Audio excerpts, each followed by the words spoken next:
The highest level of Clash Royale isn't just about what is the best deck, it's about playstyles. 6 of them. Some players squeeze you slowly with beatdown. Others look for tactical combos in cycle decks. Some launch relentless attacks, while others sit there patiently and wait for you to screw up.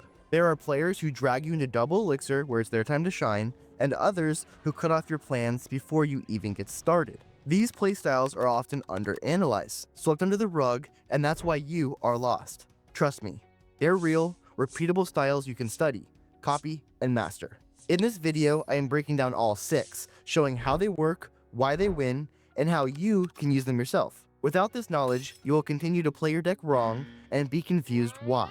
The last one you can apply to every game you play, and you definitely do not want to miss it. In chess, positional players win with the slow squeeze. They don't rush for mate in 3. Instead, they build long-term advantages, deny you of any counterplay, and starve you of good moves. That's exactly how beatdown decks work in Clash Royale. Think Golem, Graveyard, or even Electro Giant. These decks aren't trying to win in the first minute of the game. They're trying to set up inevitability. They build strong structures, positive elixir trades, surviving support troops, and defended towers that squeeze you harder and harder as double elixir approaches. Ever play against a golem player who does absolutely nothing for the first 40 seconds? That's intentional positional play.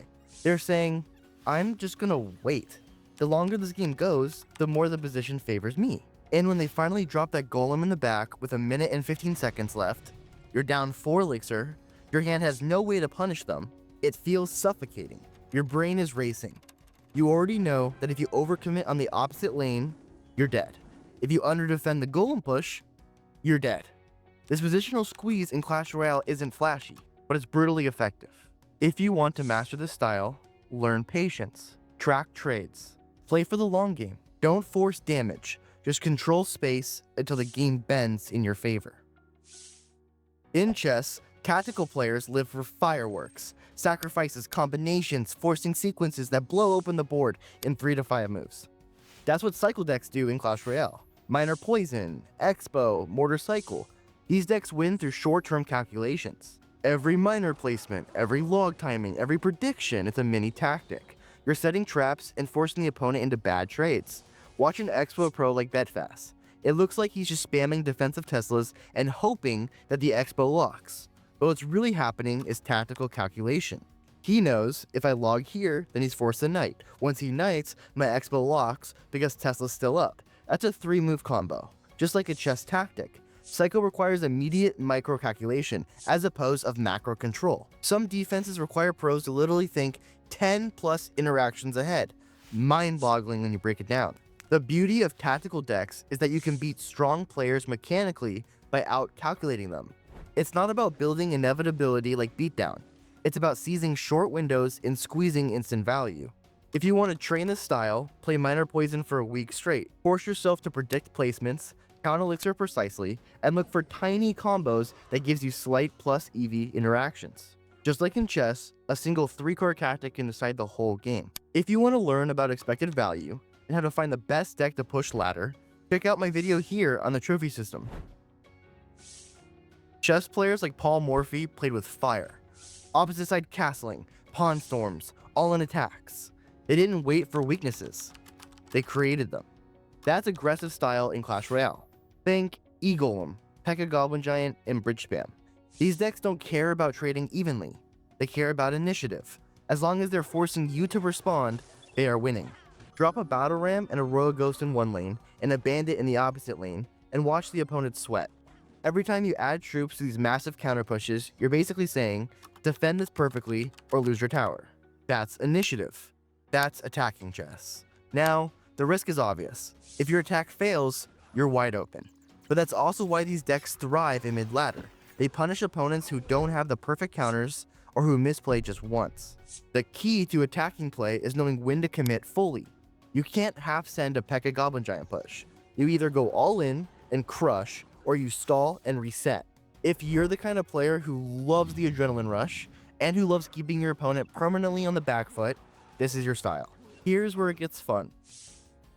In chess, defensive players became famous for sitting back, soaking all the pressure, and then striking the moment they realized their opponent overreached. That's Royal Giant in Clash Royale.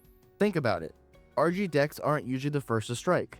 You defend cleanly, maybe with a Fisherman, maybe with a Hunter or Mother Witch. You can absorb the push, take positive trades, and then boom, RG at the bridge in front of the surviving troops. That's the counterattack. Royal Giant is the king of tempo swings. You don't need to force damage. You just defend efficiently and let the counterpunch do the work. Look at players like Mugi. He'll defend perfectly, take almost no damage, and then suddenly RG's on your tower with 3 troops backing it. It feels unfair, but that's exactly the defensive/counterattacking philosophy. In chess, Jose Capablanca and Magnus Carlsen built careers on steering games into endgames they knew they could dominate. They avoided chaos early, trusted their techniques late, and squeezed wins from tiny advantages. That's exactly how double elixir specialists play Clash Royale. Some decks are monsters late game. Golem, Graveyard Freeze, even 3 Musketeers if managed properly. They don't care if the first 2 minutes are dead even, or even slightly behind. They're just waiting for the clock to hit 1 minute. Watch a Graveyard Freeze player. They'll defend patiently, maybe chip a little bit, but never overcommit. And then in double elixir, suddenly it's tank Graveyard Freeze and the tower melts. It feels like they flipped a switch, but really, they were just playing for the endgame the entire time. If you want to play this style, you need discipline. Don't tilt if you're behind early. Don't overcommit. Your entire game plan is survive until your deck's time window opens up, and once it does, you turn into a completely different player. Finally, let's talk about prophylaxis.